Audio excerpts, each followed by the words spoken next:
very dear friend of mine told me she enjoyed my last video, for it reminded her to slow down in such a busy world. And hearing this really made me happy, not because it reminded me that there are so many people like myself that also enjoy the simple life, but because it's what I hope to accomplish on this channel. You hear a lot about the rise in anxiety amongst friends and family. It seems like everyone struggles with anxious thoughts and anxious days filled with anxious whatever. And I think a lot of it stems from the hustle culture we have found ourselves living in. So, to slow myself down, I made some homemade jalapeno cheddar bagels from Hannah Taylor's cookbook. It was fairly easy, but of course, it forced me to slow down. The whole process took at least 4 hours, from the prepping, the rising, the boiling. I had no idea bagels had to be boiled before they were baked, let the record show, so that was surprising. But I also had to remind myself there was a time when this was the only way to enjoy baked goods, so I settled in and did just that. And they were yummy, by the way. Highly recommend.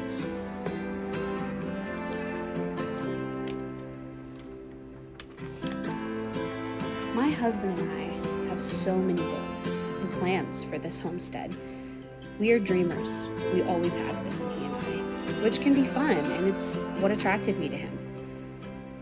But if I had to title this year, or this season of our lives, that title would read, "Your waiting room does not have to be your enemy."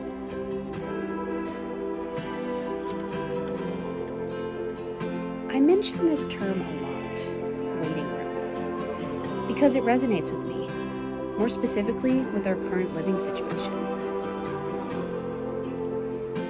Because if you haven't already heard, we went from living in a one-bedroom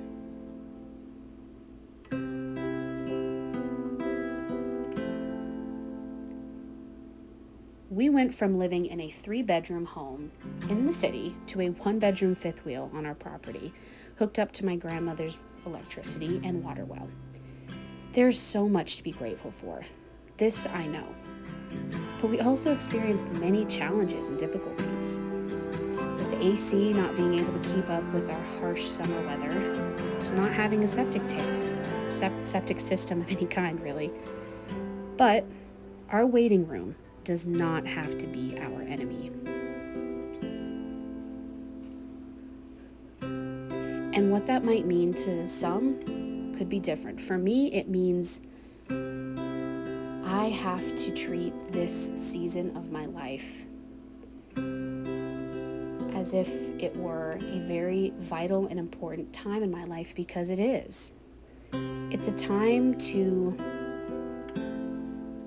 take things slow and be with my husband and soon-to-be baby boy. Not that I couldn't do that in a 3-bedroom house, and probably would have been much easier, but with our current economy being as it is, we couldn't afford it anymore. And my husband and I would have had to work full-time, and I never would have been home with my baby, and that is my goal. I want to be home with my child. So, sacrifices had to be made. And so that's what we're doing in this waiting room.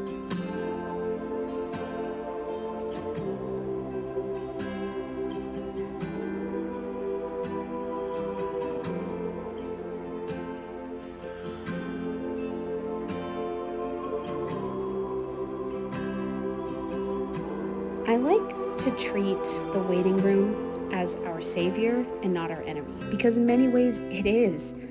It's currently getting us out of debt and closer to our goals, a beautiful home and a fully operating homestead.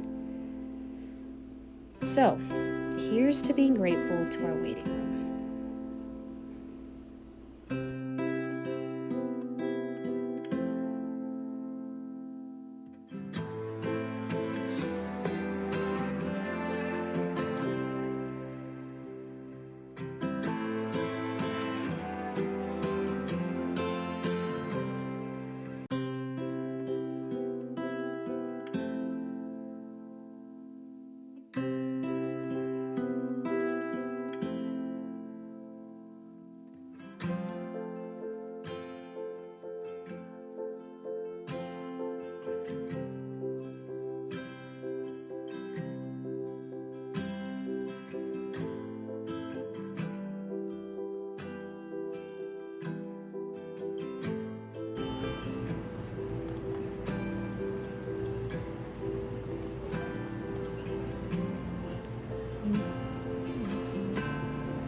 Okay, so I added this part because I wanted you to see what it's like to live in a place that is very much like where I live, right? I live in the desert, but not letting it hold you back from doing the things that you love.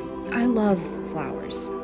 I love the idea of picking wildflowers and putting them in a vase and setting that vase somewhere nice in my house. But I have weeds. These are weeds. Okay, these are not wildflowers by any stretch. But what am I gonna do? Spend 20 something dollars at a local store to get some flowers to feel good? No. I'm gonna go outside, I'm gonna find the prettiest looking weed, and I'm gonna make it look nice. And I think I accomplished that. So another tip that might feel good for you, because it felt good for me, work with what you got. I'm working with these weeds and I'm making them look like they're wildflowers. And I saved myself money, so there you go.